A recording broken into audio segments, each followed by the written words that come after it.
trainingan ng hindi lahat ng malakas may ngay. Hindi lahat ng mabilis tama. Sa math training tahimik ang galaw, pero malalim ang epekto. Ako po si Coach Ricky, hinahariyayahan kayo. Tara sabay-sabay tayong tumakbo, hindi para magyabang ng bilis o oras, kundi para ayusin ang katawan at Good morning mga katawan. So takbo tayo ngayon. Run and walk. Hindi takbo, run and walk. Low heart rate pa rin tayo. Ika-27 na low heart rate run natin. Okay. So napakalamig po dito sa baba, sa labas. Buti na lang kumalma kahapon. Kagabi, yung ride ko kagabi is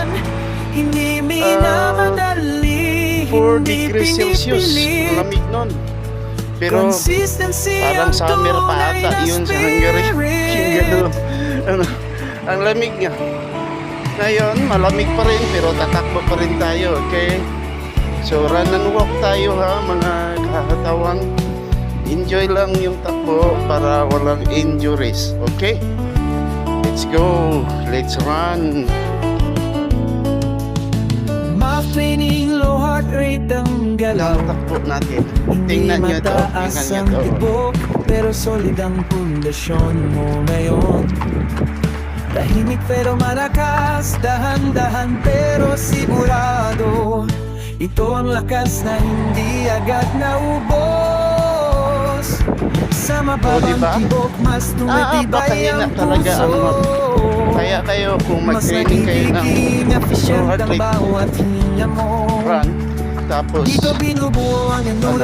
maburing kayo, huwag sana pagpatuloy nyo lang yung training nyo. Kung gusto mong lumakas at bumilis bala araw, dumaan ka muna sa tahimik ni galaw. Pwede kang mag-i-atleta, handa at matatag. Pwede kang